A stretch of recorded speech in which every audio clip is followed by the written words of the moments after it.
The most widely used cutting tools on a vertical milling machine are the end mills. These mills have cutting edges on the sides and bottom. They're primarily used to make narrow facing cuts or to mill slots and pockets. You can also use the cutting edges on the periphery of the tool to do light planing cuts. Today, end mills are made in a wide range of sizes and styles. And like lathe cutting tools, they're also made from many different types of materials. Small end mills are usually made from a solid piece of cutting material, in this case, high-speed steel. For general machining, these mills are ground with either 2, 3, or 4 cutting edges. For high-precision cuts with a fine finish, tools with 6 or more cutting edges are available. Other special-purpose end mills, like ball end mills, dovetail cutters, corner rounding cutters, T-slot cutters, and keyway cutters, are available for cutting specific shapes. Here we're looking at a face milling cutter. This tool has a 2-inch cutting diameter and uses 3 replaceable carbide inserts, similar to the ones we used on the lathe. Fly cutters use a single-point cutting tool to plane flat surfaces. The tool bit is mounted in a groove on the cutter's head. As the spindle turns, the point of the tool cuts a circular pattern on the workpiece, producing a flat surface. Fly cutters are able to take fairly wide, light cuts, which can produce an excellent finish. The tool that's most often used to cut a narrow slot is a slitting saw. These saws come in a number of widths, diameters, and tooth sizes. The teeth on these tools are very fine compared to the other milling cutters, so the cutting speed should be slow.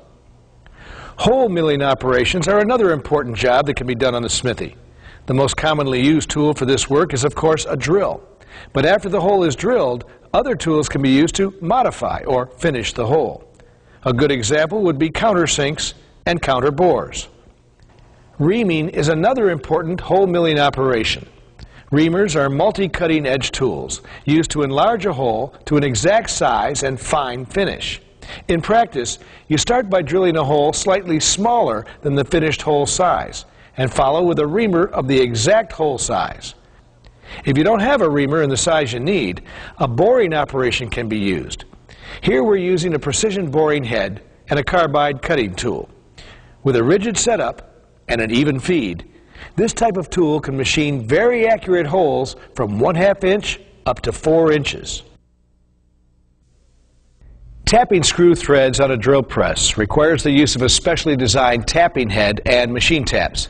Hand taps should never be used on a drill press under power, but you can use it to help start the threads and assist in alignment. In order for the machine to work efficiently, the cutting tools must be sharp and must be held securely in the milling spindle.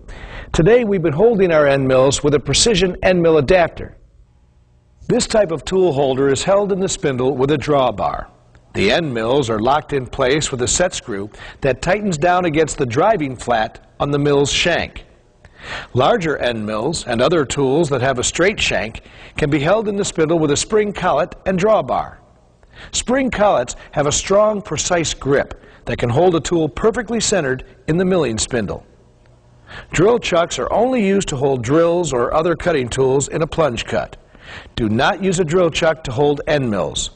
These chucks are not designed to handle the high side loading force produced by most milling operations.